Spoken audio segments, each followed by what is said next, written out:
Hello guys ഈ sport ടോക്സിന്റെ പുതിയൊരു വീഡിയോയിലേക്ക് സ്വാഗതം. നമ്മൾ റോഡ് ടു 2K സബ്സ്ക്രൈബേഴ്സ് ആണ്. അപ്പൊ ഇതുവരെ സബ് ചെയ്യാത്തവരാണ് ജസ്റ്റ് ഒന്ന് സബ്സ്ക്രൈബ് ചെയ്യാനായിട്ട് ശ്രമിക്കുക. അപ്പൊ നമ്മൾ ഫസ്റ്റ് ഇൻഫോ എന്ന് പറയുന്നത് ഗോഡലിലും കാർണിവൽ ഗെയിമിങ്ങിലും കണ്ടന്റ് ക്രിയേറ്റർ ആയിട്ടുള്ള നിയോ RNTXിലേക്ക് ജോയിൻ ചെയ്യാൻ പോകുന്നു എന്നുള്ള റൂമേഴ്സും അല്ലെങ്കിൽ നിയോ ലൈവിൽ ഇങ്ങനെ ജസ്റ്റ് പറഞ്ഞ പോലെയൊക്കെ ഒരു ട്രെൻഡിങ് ആയി ഇപ്പൊ നിൽക്കുന്നുണ്ടായിരുന്നു. ഇതിന് സ്കൗട്ട് റിപ്ലൈ ആയിട്ട് വന്നത് ഒരിക്കലും RNTXിൽ നിയോ ജോയിൻ ചെയ്യുന്നില്ല, പാസ്റ്റും കാര്യങ്ങളൊക്കെ അങ്ങനെ പെട്ടെന്നൊന്നും മറക്കാൻ പറ്റുന്നില്ല എന്നുള്ള ആ ഒരു ഇതിലാണ് സ്കൗട്ട് പറഞ്ഞിട്ടുള്ളത്. അങ്ങനെ നോക്കുകയാണെങ്കിൽ ഒരിക്കലും RNTXിലേക്ക് നിയോ ജോയിൻ ചെയ്യുന്നില്ല എന്നാണ് സ്കൗട്ട് ഉറപ്പിച്ച് പറഞ്ഞിട്ടുള്ളത്.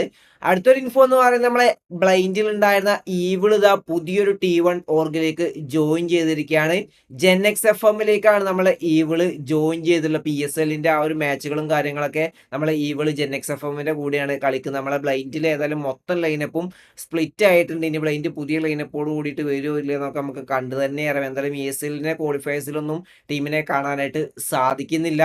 And ESL Snapdragon pro series 1 കോടി രൂപ പ്രൈസ് പൂൾ വരുന്ന ഇവരിന്റെ ക്വാളിഫയേഴ്സിന്റെ ഓപ്പൺ ഫൈനൽസിലേക്കുള്ള 24 ക്വാളിഫൈഡ് ടീംസിനെയും അവർ പുറത്തു വിട്ടിരിക്കുകയാണ്. 12 ടീമിനെ നമ്മൾ ഇന്നലത്തെ വീഡിയോയിൽ പറഞ്ഞിട്ടുണ്ടായിരുന്നു.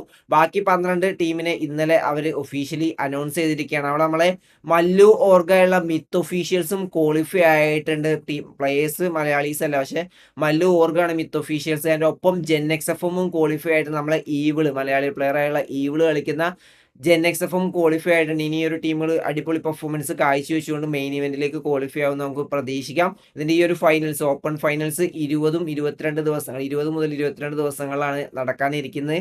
അതിൽ നിന്നും അറിഞ്ഞോടത്തോളം 16 ടീമുകളായിരിക്കും മെയിൻ ഇവന്റിലേക്ക് ക്വാളിഫൈ ആകാൻ പോകുന്നത്. അവിടെ 16 ഇൻവൈറ്റഡ് ടീംസുകളും ഉണ്ടാവും. നമുക്ക് നോക്കാം എത്രത്തോളം അടിപൊളിയായിട്ട് ഈ ഒരു ടീമുകൾ കളിക്കുന്നുള്ളത്.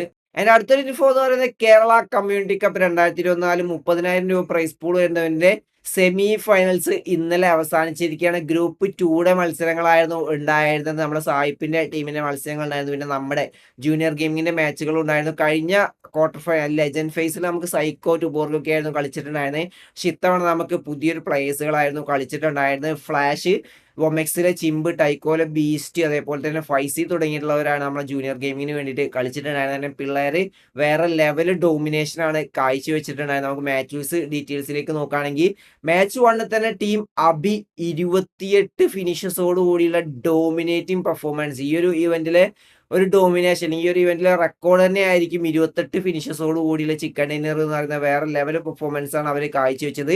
നാസ്റ്റി 10 ഫിനിഷും, ഓക്സിന് 11 ഫിനിഷും സോളോ സ്വന്തമാക്കിക്കൊണ്ട് ആ ഒരു ലോബിയെ ഫുള്ളി തീർത്ത് കളഞ്ഞു എന്ന് വേണമെങ്കിൽ നമുക്ക് പറയാം.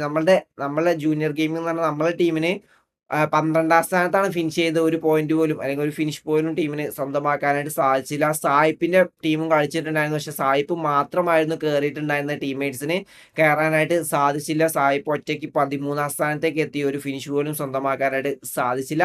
ആൻഡ് മാച്ച് 2 കലിപ്സോ 16 ഫിനിഷസോട് കൂടിയുള്ള ചിക്കൻ ഡിന്നറാണ് സ്വന്തമാക്കിയത്. കലിപ്സോക്ക് വേണ്ടി ഫോറമിലെ മെയിൻ ലൈനപ്പ്, അതായത് T1 ലൈനപ്പായുള്ള ഫോറമിലെ ആ ഒരു പ്ലേയേഴ്സ് ആയിരുന്നു കളിച്ചിട്ടുണ്ടായിരുന്നത്. പോക്കോ സോളോ 7 ഫിനിഷേഴ്സ് സ്വന്തമാക്കി. നമ്മളെ ടീമായുള്ള ജൂനിയർ ഗെയിമിങ് 8ാം സ്ഥാനത്ത് ഫിനിഷ് ചെയ്തു. 2 ഫിനിഷസുമായിട്ട് ഫൈസി നമുക്ക് വേണ്ടി 2 ഫിനിഷും സ്വന്തമാക്കിയാൽ സായിപ്പിന്റെ ടീമോടെ 14ാം സ്ഥാനത്താണ് ഫിനിഷ് ചെയ്ത്. 1 ഫിനിഷസുമായിട്ട് സ്പൈയോപ്പിയുടെ വകയായിരുന്നു ആ ഒരു ഫിനിഷ് ഉണ്ടായിരുന്നത്.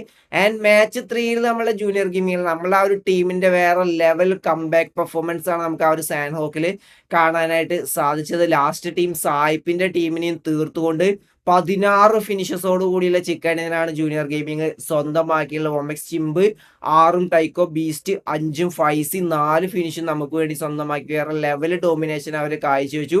സായിപ്പിന്റെ ടീം സെക്കൻഡ് പൊസിഷനിലേക്കാണ് എത്തിയത് 14 ഫിനിഷസുമായിട്ട്. മാക്ക് 7 ഫിനിഷും, കിഡ് 4 ഫിനിഷും സ്വന്തമാക്കി. സായിപ്പ് അവിടെ 1 ഫിനിഷും ടീമിന് വേണ്ടിയിട്ട് സ്വന്തമാക്കിയ ലാസ്റ്റ് മാച്ചിൽ നമുക്ക് ആ ഒരു back to back chicken dinner Junior ഗെയിമിങ്ങിന്റെ ഭാഗത്ത് നമുക്ക് കാണാനായിട്ട് സാധിച്ചു. ഇത്തവണ 6 ഫിനിഷസോട് കൂടിയുള്ള ചിക്കൻ ഡിന്നറാണ് നമ്മളെ പിള്ളേര് സ്വന്തമാക്കിയത്.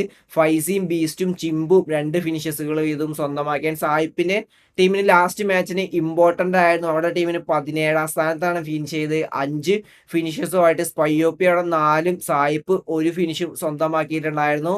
അങ്ങനെ സെമി ഫൈനൽസിന്റെ മാച്ചുകളൊക്കെ അവസാനിച്ചപ്പോൾ ഈ ഒരു ഗ്രൂപ്പിലെ ടീം അബി ആ ഒരു ഫസ്റ്റ് മാച്ചിലെ ഡോമിനേറ്റിംഗ് പെർഫോമൻസോട് കൂടിയിട്ട് പോയിന്റ്സ് ടേബിളിൽ ടോപ്പിലേക്ക് എത്തിയിരിക്കുകയാണ് 65 പോയിന്റ്. സെക്കൻഡ് നമ്മളുടെ ടീം ജൂനിയർ ഗെയിമിംഗ് എത്തിയിരിക്കുകയാണ് 2 ചിക്കനോട് കൂടിയിട്ട് 45 പോയിന്റ് ആണ് ടീം സ്വന്തമാക്കിയത്. അതും ഫസ്റ്റ് 2 മാച്ചുകളിൽ വെറും 2 പോയിന്റ് മാത്രമാണ് സ്വന്തമാക്കിയത്. പിന്നീടുള്ള 2 മാച്ചുകളിൽ വേറെ ലെവൽ ഡോമിനേഷനോട് കൂടിയിട്ട് ഏകദേശം 43 പോയിന്റും ടീം സ്വന്തമാക്കി. അത്രത്തോളം അടിപൊളിയായിട്ട് അല്ലെങ്കിൽ അത്രത്തോളം അടിപൊളി കംബാക്കാണ് നമ്മളെ പ്ലേയേഴ്സ് നമുക്ക് വേണ്ടിയിട്ട് കാഴ്ചവെച്ച് വേറെ ലെവൽ പെർഫോമൻസ് അവർ കാഴ്ചവെച്ചു. ആൻഡ് തേർഡ് എത്തിയ സിഗ്നേച്ചർ സ്പോർട്സ് ആണ് 36 പോയിന്റ് ആയിട്ട്. 4 NRI ഇവന്റ്സ് എത്തി 36 പോയിന്റ് ആയിട്ട്. 5ാം സ്ഥാനത്ത് കലിപ്സോ എത്തി 31 പോയിന്റ് ആയിട്ട്. 6ാം സ്ഥാനത്ത് ഷാഡോ ഗെയിമേഴ്സ് എത്തി 28 പോയിന്റ് ആയിട്ട്. സെമി ഫൈനൽസ് ഗ്രൂപ്പ് 1 ടോപ്പ് 6 ടീംസുകളാണ് ക്വാളിഫൈ ആയിട്ട്. ആ ഒരു രീതിയിൽ നോക്കുകയാണെങ്കിൽ ഇതൊന്നും ടോപ്പ് 6 ടീംസുകളായിരിക്കും നമ്മളെ സെമി ഫൈനൽസിലേക്ക് ക്വാളിഫൈ ആകാൻ പോകുന്നത്. എന്തായാലും ഒഫീഷ്യൽ കൺഫർമേഷൻ നിങ്ങൾക്ക് NRI സ്പോർട്സിന്റെ ഇൻസ്റ്റഗ്രാമിൽ കാണാനായിട്ട് സാധിക്കുന്നതായിരിക്കും. അതിന് വേണ്ടിയിട്ട് വെയിറ്റ് ചെയ്യുക. ഫൈനൽസ് 20-21 ദിവസങ്ങളൊക്കെ ആയിരിക്കും, അല്ലെങ്കിൽ 21-22 ആ ഒരു ദിവസങ്ങളായിരിക്കും. അതിന്റെ ഡേറ്റ് നിങ്ങൾക്ക് NRI സ്പോർട്സിന്റെ ഇൻസ്റ്റ ചെക്കൗട്ട് ചെയ്താൽ കാണാനായിട്ട് സാധിക്കുന്നതായിരിക്കും. നമ്മളെ സായിപ്പിന്റെ ടീമിന് 7ാം സ്ഥാനത്താണ് ഫിനിഷ് ചെയ്യാനായിട്ട് സാധിച്ചു. 26 പോയിന്റ്, വെറും 2 പോയിന്റിന്റെ ഡിഫറൻസിലാണ് ആ ഒരു ടോപ്പ് 6 പൊസിഷൻ സായിപ്പിന് മിസ്സായിട്ടില്ല.